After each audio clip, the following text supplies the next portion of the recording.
Good evening. It's I think coming to 6 or it's 5 something. Today is Saturday and here we go to church on Saturday. It's the Sabbath here. So they observe it so closely. I greet you all in the name of the Most High God. And I want to say I hope you had a very good day. Anyway, I want to tell you what happened to me today as I was going to church. The day began very, very well. I was happy. I woke up in a good mood. I woke up and put my favorite praise and worship songs in the morning, just to prepare me for what was going to happen thereafter because I was going to church. I woke up early, prepared, did everything, left home, and I headed to church. On my way to church, just when I was about to reach church, like a few meters to the church entrance, here came a gentleman, and he was coming from my back. So I didn't see him, but I was hearing like someone was trying to stop me, but I was so focused because I was going to church. So after some time, he managed to actually stop me. So I stopped. And he told me he is an immigration officer. I'm like, what? Like, I have never heard of these things. No, like, it has never happened to me, but I've been hearing them. Like, people tell me, my friends tell me, I hear stories, immigration came, stuff like that.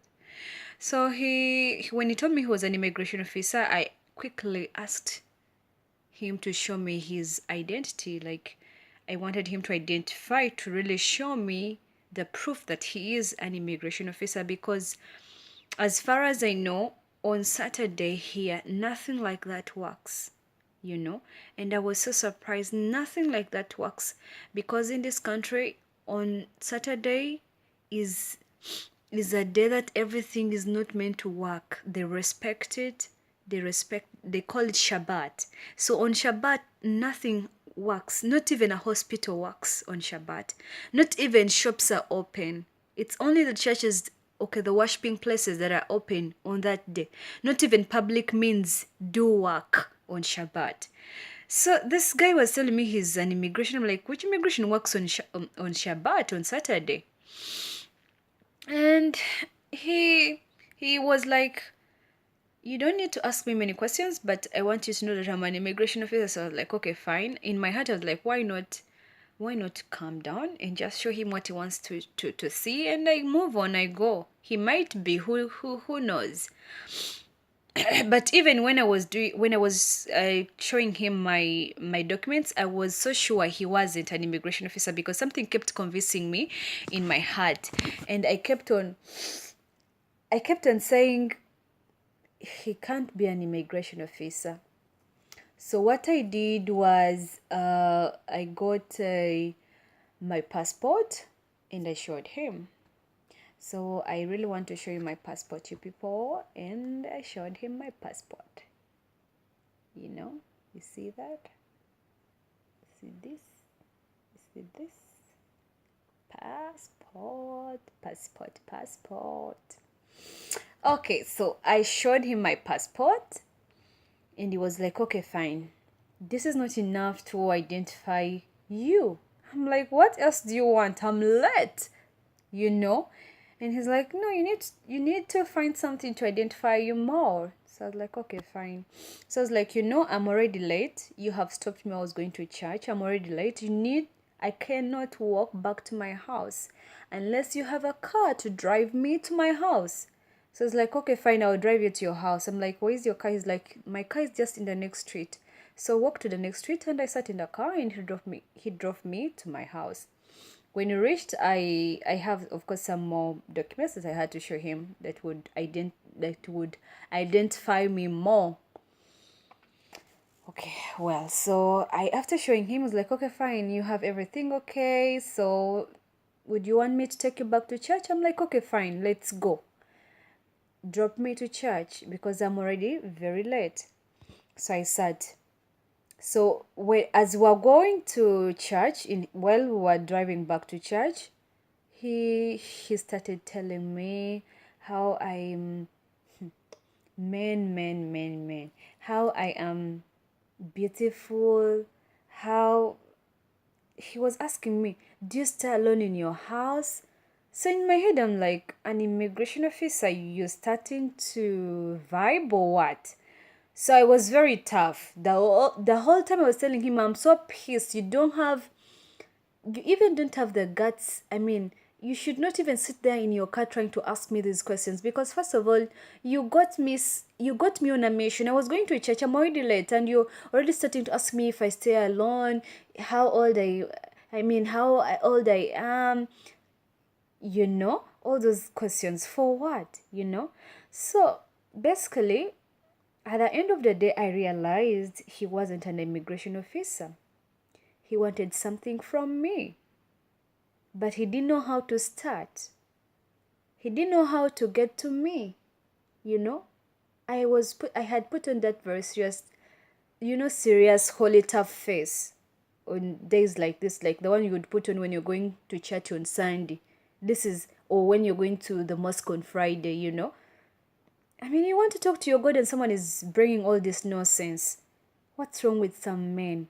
Anyway, that's just besides the point. What's the point here? The point is, everywhere in the world, there are fake people. And there are con men everywhere. In developing countries, in developed countries, in developing countries, there are con men. When this happened, I realized he might had two intentions. One, maybe he wanted to talk to me as a man, he wanted to vibe me, and he didn't know how to start because after that long argument in his car, he finally said, I'm going to park right outside your church, so I want you to please call me. I'm like, how can I even call you? I'm so pissed. I can't even call you for whatsoever reasons. So it's like, no, I just ask that you forgive me for what happened, but I was just on my duty. No, he wasn't on duty. He's not an immigration officer. So he gave me his card that had his number. So as soon as I got out of the car, I dropped the car just right in front of his car in a bin, in a trash can. I dropped it there. He saw me. I don't know. Because he was like, he's going to wait for me until I come out of church and he takes me back to my house. What the hell was he thinking? He thought I didn't have money to pay for a taxi to take me home or what? You see? So that's one. Two, maybe the other intention was to see if there is something he would get from me. Con men can use any platform to get money. So since I'm a girl, I was holding my bag. This is from Eldo. It's a nice bag. It's a nice bag. It's expensive. This is Eldo. So I was holding my bag, the Eldo bag. So maybe he probably thought maybe I had a very expensive phone or something. So you see, you can even see my eyes are a bit red because I was pissed. Like since morning, I've been pissed. I was thinking about it. I'm like, how could I be fooled to this extent? How wouldn't I even wake up to realize, oh, he's just trying to play tricks on me to probably get what he wants. So he finally dropped me to church, and he asked me if I would go with him for dinner, if he would take me for maybe coffee in the night, in the evening after church. I'm like, I'm pissed. I can't go with you anywhere. I can't even have the love to talk to you. I don't want to talk to you. I don't want to see you because you have fooled me to the maximum, you know. So mm, from that time to now, I was pissed, and I was like, well, I am going to do I'm going to make this public to warn all my fellows, wherever you are in any country where you are right now, where you're going to where you're watching from right now. Know there are fake people all over the world. This man might be a con man, or a man who wanted to to vibe me, but he didn't know how to start it. So be very principled. If anybody stops you and you know for sure, there is no more reason as to why he should insist to see where you're coming from, where your house or everything, you know.